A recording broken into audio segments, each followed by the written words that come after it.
Hi there. We get a lot of questions on the site about all the different exams you can do with English. So we've decided to come along to a very good language school this morning to ask Shirley, who's in charge of exams and qualifications at the London School of English, about the different exams you can take, and Momoko, who's a successful candidate of the IELTS exam.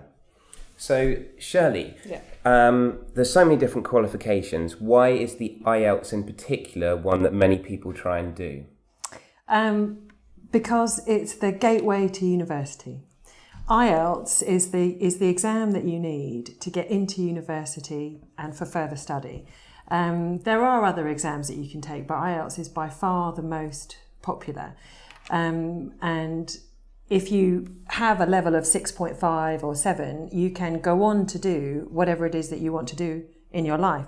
So getting that exam can be very tricky. So I think probably one of the reasons you get so many questions is because people are constantly looking for ideas and help and tips on how to get the best out of their exam. Sure. Momoko, how did you find doing the IELTS? Did it take you a long time? Did you have to study very hard to do this exam? And how did you find it easier by coming here to the school? I studied almost 6 months IELTS in Japan, but I couldn't get my ideal score in my country. Okay. So that's why I decided to come here. And then, yes, I can say my English skill was improved a lot in this school. So, and then this experience is contribute to getting into university. And did I get it right, Shirley, that there's two different forms of IELTS? There's academic and general? And general, yeah.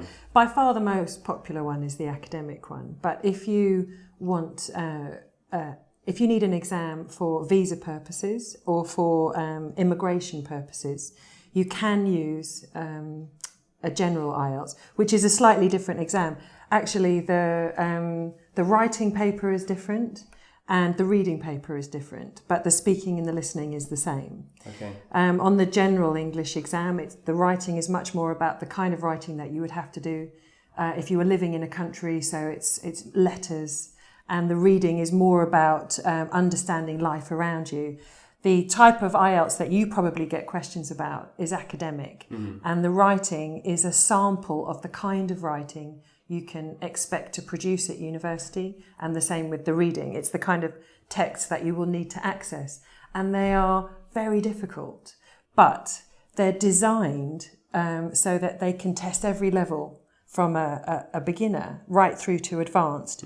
So you really need to understand how to tackle the texts, because there will always be a question. If you're a level 6 or a level 7, there'll always be a question that you can't answer, because only a level 9 can answer everything.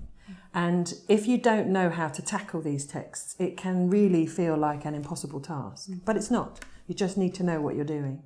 It starts from, well, you've got a level 1 would be a beginner. And a level 9 is native speaker competence. So somebody who is completely comfortable with the language.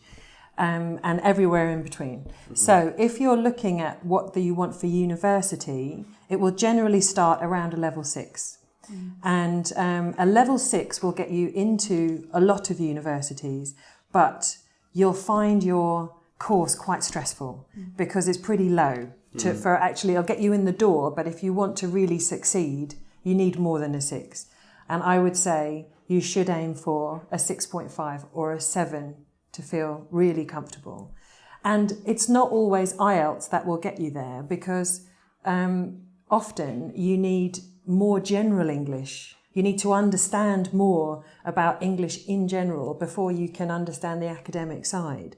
If you study purely IELTS, you'll never get anywhere. You have to study IELTS and general English side by side. Okay. Yeah, so you've studied at this school for a while now. You've obviously become much better in your language skills. But are there other things that you've learnt? Maybe you've learnt maybe thinking skills, analytical skills that have helped you? What I improved the most in this school and in London is a communication skill with people. Sure. So now I have a much confidence to communicate with the native speaker. Of course, my English is not perfect, but I guess a lot of native people don't expect to speak a perfect English. But I can communicate with people, and then I enjoyed my university's life a lot. Of course, it's sometimes stressful, but it's very, very good experience for me. I just passed the first year of master's this June. We're very proud. Thank you very much, Shirley and Momoko. Thank you very much. I hope you found that useful about the IELTS examination. Now, I'm here with Rosie, and she is the university, what is the actual title? University Relations Manager. That's right. Now, your role here is to help students. You have an actual course for people who are applying for universities in London and the UK, and you help them sort of actually get into those courses if they're suitable for them. That's right, yeah. We've got a university preparation course called English for University, which covers academic English. So we have a separate IELTS preparation course. That doesn't cover the skills that you need for university, really. So extended essay writing skills, research skills, note-taking in lectures, reading skills, extensive reading skills, things like that. And it sounds like a really exciting course, like the students actually sort of go out into the university to see what they're like, because you do need to actually to see a university before you know it's the right place, don't you? Yeah, exactly. As part of every 4-week course, we go to visit a university, a London one.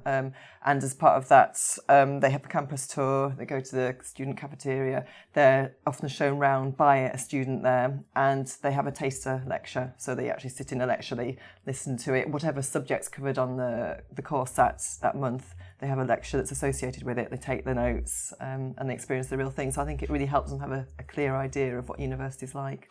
Do you think that it's kind of quite a good bridging process between someone living in, say, Japan, and then university life in England is going to be very different? Do you think this kind of helps prepare them sort of socially and in terms of what life living is going to be like in the UK as well? Yeah, it certainly helps. We actually developed the course with that in mind, because we had students who were with us to do IELTS and then went straight to university, and they came back and said, oh, it's so different from what we expected. Okay. So yeah, that is actually one of our main aims. I mean, it's always going to be a shock to them when they actually start university in terms of the workload and the expectations on them, because it's often very different from their own country. But yeah, this course certainly addresses all those issues, and like you said, the social issues of being at university, the fact how you address your tutor, it's not acceptable to be asking a million questions after every lecture, and the fact that they are, they have to settle into accommodation, open bank accounts, and all the rest of it. They have to be quite independent. And in terms of actually being accepted by a UK university, obviously the personal statement is very important on the UCAS application. How do you think you sort of help the students kind of get the right kind of message out there with that? Well, my role is I go in and I support the English for University course very strongly, but my role is independent from that. So students come to see me at break times or at lunch times with questions about their application. So it might be, where can I study this course? Or it might be, what qualifications do I need? Or are my qualifications sufficient? It's also very much, will you check my application? And a big part of that is a personal statement. They often don't realise just how important the personal statement is. Because if an admissions tutor is looking at two very similar academic backgrounds, it will come down to the personal statement. So it's something that needs to be sort of written again. Exactly, yeah. It's draft, redraft, draft, redraft. So it is a backwards and forwards process, which I help them with as much as they need. And have you been getting some good feedback on your recent courses? Yeah, we actually have an alumni group which enables us to stay in touch with a lot of the students who are studying in the UK, especially London. And so we hear back from them regularly, and actually we have started organising reunions.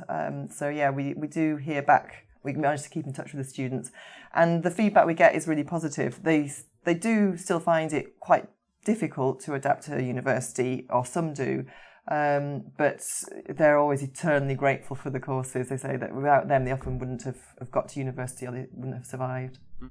Great. And a little bird told me that there's a bit of a reunion party going on tonight. That's right. That's tonight's night. So yeah, there'll be a good few of them coming back. Some of the teachers are coming along as well because it's them that the students want to see. So yeah, Cool. Should be good. See you at the party. Well,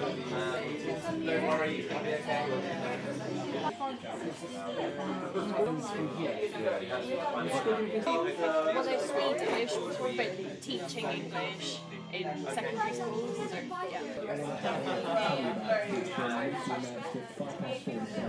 So I came down to the party and I found a couple of guys. We've got Jose here and Joe. Jose, where are you from? I'm from Colombia, from Bogota. Colombia, all the way from Colombia. And we've also got Joe, and you're from? I'm from Taiwan. Great. So I just met these guys, and these two were in the same class together. Now, Jose, you're now doing an MA, is that right? Yeah, that's right. And what's the subject? The subject is record production, so it's all the music part of the record production and how you create records and how you record all the studio related stuff. And your classmate Joe, it's interesting because Joe's actually doing A-levels now in quite scientific subjects. What subjects are your A-levels again? I'm doing further math, physics and chemistry. Cool. And is that somewhere near here in Yes. central London? My college is near the Fulham West Tube Station. Okay. And how are you finding being a student in the UK? Is it exciting, scary? At the first time, I thought the science subjects might be the same as Asia subjects, but actually it's not.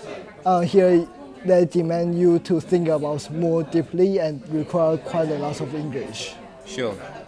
So you found it quite helpful studying here before you did your course? Because I studied some academic English here, so I found it's quite useful. Okay.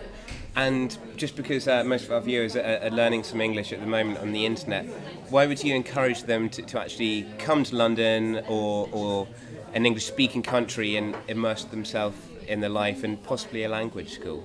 Why would you say it's important to get out? I think London as a city is it's a city that offers you like everything you can find in the world. So it's like a melting pot of things and cultures. So as I said before, every neighborhood has its own characteristics and its own like personality. So here you'll find like everything. So you find all the cultural differences you want to find. Lovely. I'm going to ask one last question to Jose. So just a real little summary. What did you kind of learn on your 4-week course? You said it was academic English. It's really quite tough subjects, and also you need to write a lot of essays. Okay, so it's essay writing as well. Okay. Because, like, for example, for chemistry and physics, they require you have a kind of critical thinking, and you need to write a little bit very short essay to express your thoughts. So you learnt to kind of have better written English. Yeah.